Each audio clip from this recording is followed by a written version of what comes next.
तो जिसको खून बढ़ाना हो वो खून बढ़ाए, हाँ, जिसको धर्म बनाना है वो धर्म बढ़ाए। खून बढ़ाने वाले ज्यादा मिलेंगे भाई, उसी की ज्यादा जरूरत है, हाँ, उसी की ज्यादा जरूरत है। अरे आप बाबा साहब के जो है बच्चे हैं, ऐसा क्यों करते हैं? जरा से उनकी गरिमा का ख्याल किया करिए। दूसरा पीता है तो पिए, दूसरा पीता है तो पिए, वो उस कुल का नहीं है, वो उस कुल का नहीं है। आप जिस कुल के हैं, क्या वो ऐसा करते हैं? नहीं। बस इतनी सी बात आपके लिए पर्याप्त होनी चाहिए। माता ने सब कुछ छोड़ दिया, हत्या करना छोड़ दिया, हत्या से संबंधित सब कुछ छोड़ दिया। हमारे सभी बनते लोग शुद्ध शाकाहारी हैं। शुद्ध शाकाहारी जानते हैं? बोलिए भगवान बुद्ध की। शुद्ध शाकाहारी जानते हैं? शाकाहारी है ना, शाक का आहारी, भोजन करने वाला। शाकाहार, शाक का आहार, ठीक है। शाक यानी शाक सब्जी, हाँ, मूली, भिंडी, करेला, पालक, गोभी, ये सब क्या है? शाक है। आजकल सरसों का साग आ रहा है। तो आप सभी शाकाहारी हैं ना? दूध नहीं खाते? दूध तो शाकाहारी ना। दूध खाते हैं? कितने लोग दूध खाते हैं? ऐसा कोई होगा ही नहीं जो दूध नहीं खाता हो। किसी को एलर्जी हो गई होगी तो बात अलग है, हाँ? खाते नहीं पीते, वही खाना पीना। आजकल तो दूध को पका दिया, खोआ बन गया तो खा लिया, है ना? पीते हैं ना दूध? दूध पीते हैं ना? दही तो खाते होंगे कि वो भी पीते हैं। उसको पिया भी जा सकता है, खाया भी जा सकता है, हाँ? कौन से साग से आ रहा है? कौन से पेड़ से आ रहा है? कौन से तरकारी से आवत है बतावा? और ठीक है, मैं उसे बुरा नहीं कहता, आप दूध खाएं, लेकिन पहले जब कोई दूध खाता था तो अपने घर में गाय रखता था, भैंस रखता था, उसे अपने घर के सदस्य जैसा प्रेम करता था, पालन पोषण करता था, नहलाता था, धुलाता था, प्यार करता था, बीमार होने पे दवाई करता था। बछड़ा हो चाहे बछड़ी हो, अगर बछड़ा हो गया तो उसे भगाता नहीं था। भैंस भैंसा होता है ना, पनिया पड़वा,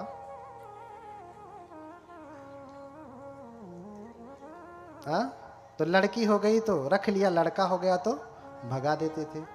लेकिन गांव में ऐसा नहीं होता था, ऐसा नहीं होता था। चाहे वो काम लायक हो या ना हो, उसका बेटा है तो वहीं खूंटे पे रख करके उसे खिला पर करके उसका जीवन वहीं पे कटता था। ऐसा पूरा प्रबंध करते थे, सबका ध्यान रखते थे, उनको कष्ट नहीं देते थे। लगा दिया, डेयरी फार्म खुल गया, किसी के घर पे गाय भैंस है, यहाँ में से यहाँ बैठे हुए जितने भी लोग हैं उसमें से मात्र 10% लोगों के पास ही गाय भैंसे होंगे। आजकल तो आप पैकेट से खरीद रहे हैं, लेकिन वो दूध कितनी हिंसा के बाद आ रहा है आपको नहीं पता, हाँ? एक तो तीसरा सील तोड़ करके आता। अच्छा, कोई व्यक्ति किसी स्त्री के साथ दुर्व्यवहार करता है तो पाप हुआ ना, दंडनीय अपराध हुआ ना। अब पशु के साथ करे तो, आजकल तो गाय या भैंस बिना उसकी मर्जी को उसको प्रेग्नेंट कर देते हैं, सीमन चढ़ा दिया, करते हैं ना। भैया तुम क्या कर रहे हो? उसकी मर्जी के बिना उसको प्रेग्नेंट कर दिया, और जब बच्चा हुआ तो बच्चे को भी दूर कर दिया, दूध निकालने के लिए मशीन लगा दिया, वो बिना किसी मोह माया के, बिना किसी दया के सर सर सर सर करके पूरा दूध खींच लेती है, और आपके प्लेट में वही परोस दिया जाता। बड़े चाव से खाते हैं, मेवा, मलाई, मिश्री, क्या क्या खाते हैं, खोआ खाते हैं, मिल्क केक खाते हैं, खा के खूब चटकारा लगाते हैं, अरे फलनवा बहुत अच्छा मिठाई बनाता है, उसका मिल्क केक बड़ा अच्छा। उस केक को बनने में कितनी हिंसा हुई जान रहे? मैं ये नहीं कह रहा दूध मत खाना, लेकिन उसके पीछे की हिंसा भी देख लो आप। खाना है तो घर पे गाय को रखो, भैंस को रखो, उसका ध्यान रखिए, उसके बछड़े का भी ध्यान रखिए। हाँ, उसे दूर न करिए। आपने अगर बछड़े को दूर किया ना तो आपका भी बेटा आपका होने वाला नहीं है, वो भी दूर हो जाएगा। भले ही आप पढ़ा लिखा रहे, लेकिन शादी हुई कि तो जाके मुंबई चला जाएगा, दिल्ली चला जाएगा। यहीं बैठिए, पुट आइए बैठ करके सोचिए कि अरे हमने पढ़ाया लिखाया ये किया। हा? तो माता महामाया ने सब कुछ छोड़ दिया, सब कुछ छोड़ दिया, सारे बुरे कर्म, चोरी हत्या व्यभिचार झूठ चुगली बकवास कटु वचन, सब कुछ छोड़ दिया। क्यों? क्योंकि एक सात्विक बेटे को जन्म देना है, बेटी को जन्म देना है। इसलिए माता ने अपने जीवन को सात्विक बनाया। देखिए, किसी भी व्यक्ति के निर्माण में, अच्छे बुरे बेटे बेटी के निर्माण में, संतान के निर्माण में 4 नियम ही काम करते हैं। ध्यान से सुनिए, बोलिए भगवान बुद्ध की। आपके लिए विशेष रूप से है, क्योंकि माता इस धरती पे सबसे बड़ी होती। क्या है? माँ इस धरती पे सबसे बड़ी। पिता का क्षण मात्र का रोल है, योगदान है, संतान के निर्माण में माँ का ज्यादा है। इसलिए कहा भूमि गुरुतरा किम, इस धरती पे सबसे बड़ा कौन है? कौन है बताइए? हिमालय पर्वत? कौन है? कौन है? माता। भूमि गुरुतरा माता। हाँ, इस धरती से भी बड़ी, इस धरती पे सबसे बड़ी कौन है? माता। तो माता ध्यान से सुने, बड़ी क्यों है? अगर ये गुण नहीं होगा तो बड़ी नहीं होगी। पिता का तो नाम ही नहीं है, लेकिन आकाश से ऊंचा के, आकाश की बादल की जरूरत रोज रोज पड़ती है, बरसात की ना नहीं। इस समय बरसात की जरूरत है, कभी कभार बारिश के समय में। आजकल तो बारिश के समय में भी बारिश ठीक से नहीं हो रही। हाँ, बारिश के समय में भी बारिश की। तो माताएं सुने, 4 नियम काम करते हैं। 4 बीज नियम, ऋतु नियम, कर्म नियम, आहार नियम। ये चारों नियम ठीक होंगे तो जैसे चाहेंगे वैसा बेटा वैसी बेटी होगी। कैसे ठीक करेंगे? जैसे धान की रोपाई करनी हो तो पहले क्या करती हैं आप?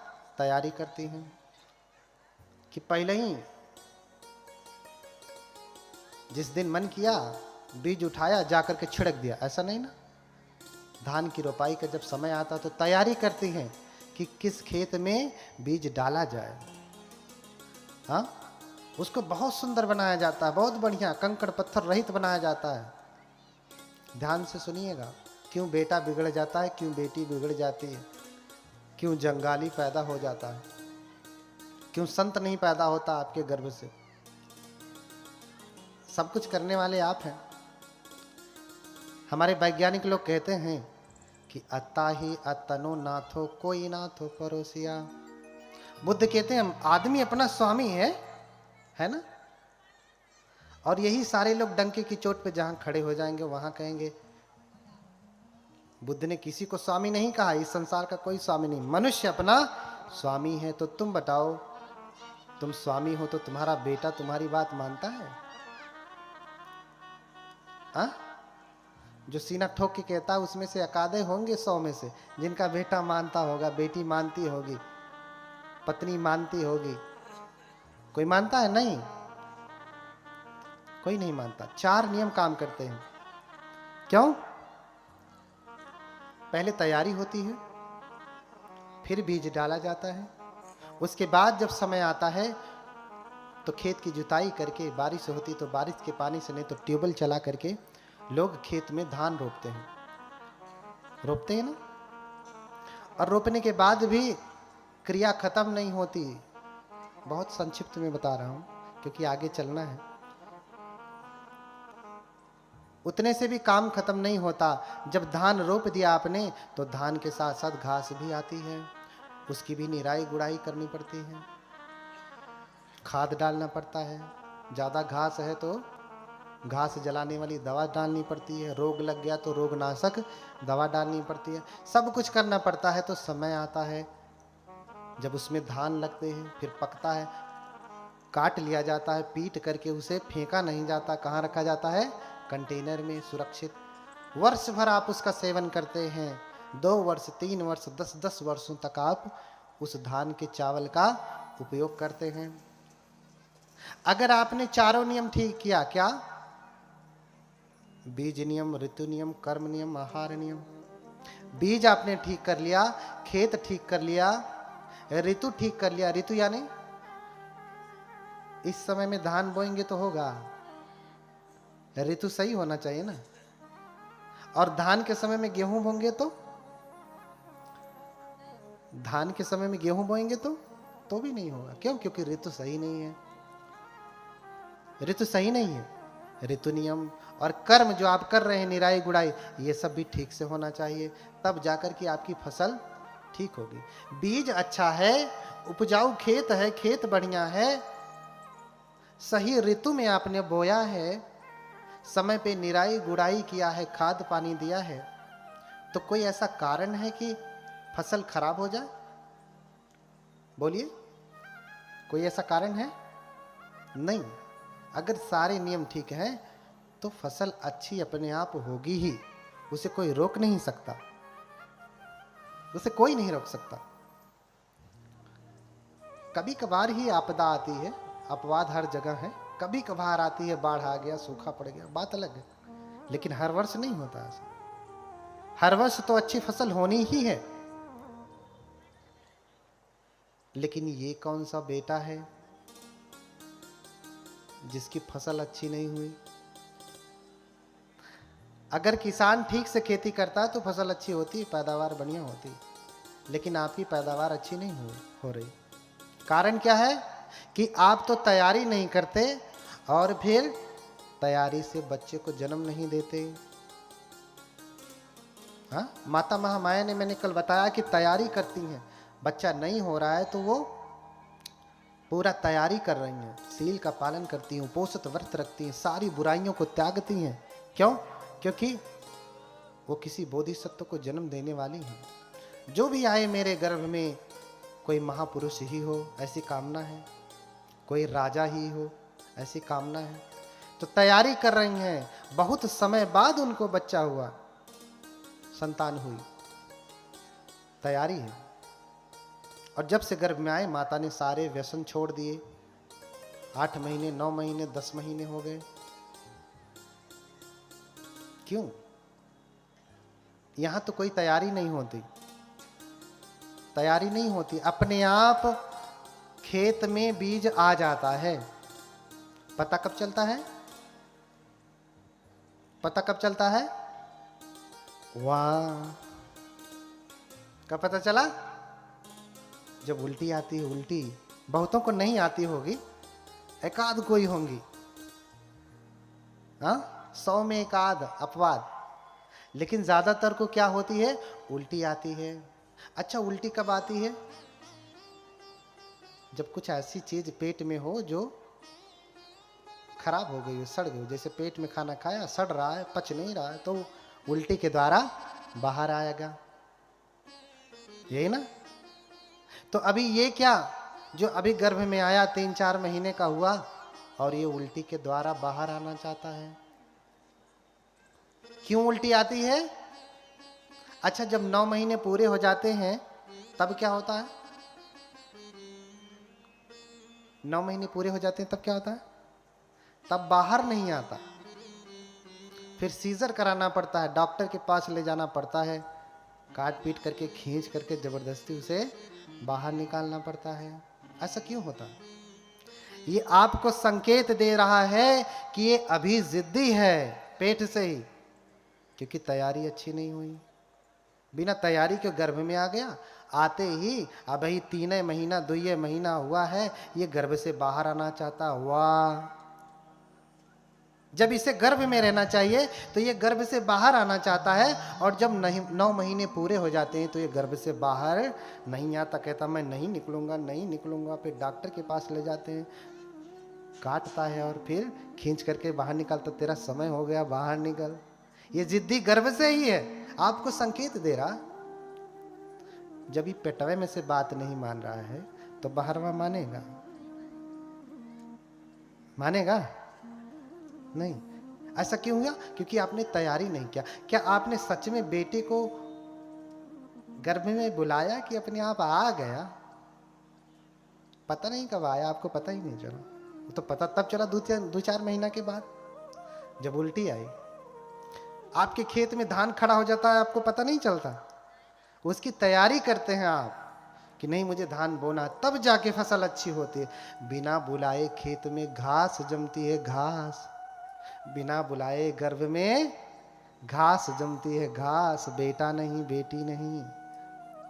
बेटा बेटी पैदा किए जाते हैं, बेटा बेटी पैदा किए जाते हैं। अव्यक्ततः पठमे माँ से सप्ताहात कलली भवेत, माँ से द्वितीय कलल्लात पेशवाथ अर्बुदम व्यक्ति भवति माँ से तत्रेय गात पंचकम मूर्धा द्वय सत्थिनी बाहु सर्व सूक्ष्म जन्म च चतुर्थे व्यक्तांगा नाम चेतनायाश्च पंचमम षष्ठे शिरायु बलवर्ण नख त्वचाम सर्वे सर्वंग भावे पुष्यति सप्तमे ओजाष्टमे संचरति माता पुत्रो मुहु क्रमात्। ये 8वें महीने का पूरा क्रम है।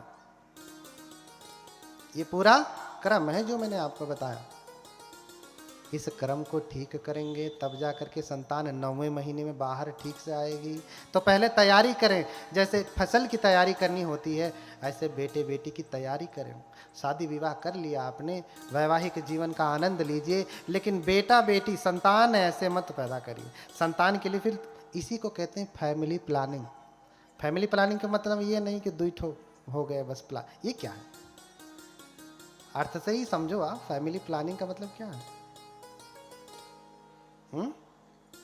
सच्ची फैमिली प्लानिंग यही है कि हम अब बच्चे को जन्म देने जा रहे हैं, तो बेटे को जन्म देने जा रहे हैं, घास को नहीं, पतवार को नहीं, तिन्ना को नहीं, धान को जन्म देने जा रहे हैं। बिना पूछे खेत में तिन्ना ही नहीं जमता है। अपने मन में का सब काम करता, अपने मन में जमता है, अपने मन में बढ़ता है, अपने मन में झड़ भी जाता है होता है ना। लेकिन धान ऐसा नहीं करता। तो धान चाहिए कि तिन्ना? क्या चाहिए? अब आप लोगों को समझ में आ गया होगा कि गलतियां कहां से हुई हैं। बातें और भी है। अब से तैयारी करना। तो तैयारी करने के लिए अगर आप चाहते हैं कि सात्विक संतान हो, तो पहले तैयारी करना है कि अब हमारे विवाह के 2, 4, 5, 6 साल हो गए हैं, अब हमें एक संतान चाहिए। तो पति पत्नी बैठ करके विचार कर लें कि आज तक हम जो भी कुछ करते रहे ऊट पटांग, अब से हम सात्विक जीवन बिताएंगे। अपनी काया को शुद्ध करेंगे, वाणी को शुद्ध करेंगे, मन को पावन करेंगे, और फिर सात्विक मन से, सात्विक काया से जब हम आप दोनों इकट्ठे होंगे, तब जब संतान आएगी तो कैसी होगी? अच्छी होगी। और गर्भ में आ गई, इतना से ही काम खत्म नहीं होता। धान रोप दिया, आपकी ड्यूटी खत्म नहीं हुई, पूरा अंत तक जिम्मेदारी, 9 महीने तक पूरी जिम्मेदारी आपको करनी पड़ेगी। माँ गर्भ में बच्चे को लिए हुए है और देख क्या रही है? तारक मेहता का उल्टा चश्मा। तो लड़कवा बहरे आई तो का करी? चश्मा सीधे लगाई, उत निकाल के तोड़ के फेंक दे। सास बहू के झगड़े, वो तो पेट से ही सीख रहा है ना। आपने एक कथा सुनी होगी कि अभिमन्यु गर्भ में थे तो कथा सुना, उनके पिता चक्रव्यूह तोड़ने की कला सिखा रहे थे। माता सो गई तो बेटा भी सो गया। इसलिए अंतिम व्यूह तोड़ना उन्होंने गर्भ में सीखा नहीं, क्योंकि मां सो गई तो बच्चा सो गया। ये सारी कथाएं पहले से ही प्रेरित है यहाँ पे। इसलिए आप इसे ठीक करें, क्योंकि आप जो खाती हैं, कल हमने बताया मनोसंचेतना आहार, कबलीकर आहार तो आप ठीक लेते हैं, लेकिन मन का आहार ठीक नहीं लेते। क्योंकि हम जो भोजन करते हैं ना, उसका सत्व आप ही को नहीं जाता, आपके बच्चे को भी जाता है। आपने सेब खाया तो आपके शरीर को ही नहीं गया, किसको गया? बेटे को भी गया, बेटी को, जो भी है संतान आपके घर में, उसको भी गया। ऐसे ही आपने क्रोध किया तो क्रोध आप ही नहीं कर रहे हैं, क्रोध का संस्कार किसको जा रहा है? बच्चे को भी जा रहा है। जैसे जो माँ गर्भवती है, पति बड़ा बदमाश है, डरा धमका के रखता है, मारता पीटता है, पत्नी हमेशा डरती रहती है, तो उसका बेटा भी पेट से ही डरपोक हो जाएगा। क्या हो जाएगा? क्योंकि माँ डर रही है, तो माँ डर रही है तो माँ के द्वारा जो है नाभि से बच्चा भी जुड़ा हुआ है। माँ डरेगी तो बच्चा भी डरेगा। डरना वो गर्भ से ही सीख के आ रहा है। इसलिए बुद्ध कहते हैं, बुद्ध के शब्दों में आज की भाषा में कहूं तो आप गर्भ से ही आईएएस पीसीएस पैदा कर सकते हैं। आईएएस पीसीएस गर्भ से ही पैदा कर सकते हैं, बस आपको समझना पड़ेगा। यही है बुद्ध का वैज्ञानिक धर्म। ये नहीं कि पानी कैसे बनता है, फिटकिरी कैसे बनती है। जान भी गए तो कौन सा तुम्हारा दुख दूर हो गया? बताओ। पानी H2O है, हाइड्रोजन का 2 अणु, ऑक्सीजन के 1 अणु। जान गए तो बताओ कौन सा दुख खत्म हुआ? नहीं ना खत्म हुआ। ये विज्ञान जाने तो आपका दुख खत्म होगा ही, जो बच्चों से इतने परेशान रहते। कल को नहीं तो बच्चे को लेके आएंगे, कहेंगे बनते जी तो हमारा लड़का, इसको कुछ कहिए, कोई मंत्र फूंकिए कि ये ठीक हो जाए। अरे बेंगवा तो पहले ही गड़बड़ कह देला तो हम का ठीक कर? हाँ, फसल तो पहले ही गड़बड़ है ना। इसलिए चारों नियम को ध्यान में रखें। पूरे गर्भ में 9 महीने कोई मजाक नहीं है।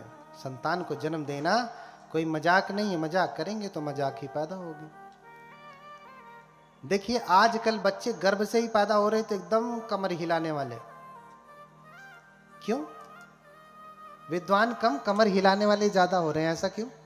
क्योंकि आज घर घर में मोबाइल है और हर माँ वही कमर हिलाने वाला देख रही है। बेटा भी गर्भ में देख रहा है। बाहर निकलते ही कुछ सिखाना उखाना नहीं है, बस खाली म्यूजिक बजाइए, वो तो पहले ही सीख करके आया। हाँ, छोटे छोटे बच्चे ऐसा कमर हिलाते हैं कि क्या कहेंगे। छोटे छोटे बच्चे आईएएस नहीं बन रहे हैं, लेकिन बढ़िया बढ़िया डांसर हो जा रहे हैं। हाँ, जो डांसर होने के लिए 10 वर्ष लगते थे, आज वो वर्ष भर भी नहीं लगता, वो हो जा रहा है। क्यों? क्योंकि आप मन से वो आहार दे रही हैं गर्भ में ही। अगर आप ज्ञान का संस्कार गर्भ से देंगी तो बच्चा गर्भ से ज्ञानी नहीं होगा। हाँ, होगा। इसलिए आप सीखें भगवान बुद्ध की कथा, आपके जीवन के लिए सार्थक कैसे होगी? ऐसे ही होगी कि बुद्ध कैसे पैदा हो रहे हैं, सिद्धार्थ गौतम कैसे पैदा हो रहे हैं। अब 9 महीने माता ने गर्भ में धारण किया। ये सारे नियमों का पालन किया। मोटे मोटे मैं आपको बताया हूँ, क्योंकि समय कम है। कथा मात्र 3 दिन की है। जब 7 दिन की लगेगी तो थोड़ा सा और बड़ा करके बताऊँगा, है ना। अभी इतना है। तो गांव में पहले पत्र लिखते थे तो क्या कहते थे? थोड़ा लिखना ज्यादा समझना। तो मैं कह रहा हूं थोड़ा कहना ज्यादा समझना। आप समझ लीजिए। लेकिन माता महामाया 10 महीने बच्चे को गर्भ में धारण करती हैं। सभी माताएं 9 महीना जैसे ही शुरू होता है, उस 9 महीने में ही बच्चे को जन्म दे देती हैं। 8वां महीना पूरा हुआ कि 9वें महीने में बच्चे को जन्म दे देती हैं। लेकिन बोधिसत्व की माता 9 महीने में जन्म नहीं देती, 10 महीने में जन्म देती है।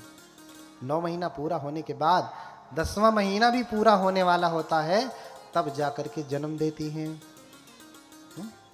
तो जब 10 महीने पूरा हुआ तो माता महामाया अपने पति से कहती हैं, 10वां सावसानम ही रण्यो देवी कथे सिदम मह्यम याति घरम देवम गंतुमिच्छम हमिति। हे राजन, मेरे गर्भ को 10 महीने हो गए हैं, मैं अपने मायके जाना चाहती हूँ। जब माँ गर्भवती होती है तो मायके जाती है ना। क्यों जाती है? माई ज्यादा ख्याल रखती है ना, इसलिए। ये पहले से ही चला आ रहा है कि ध्यान नहीं रखती थी।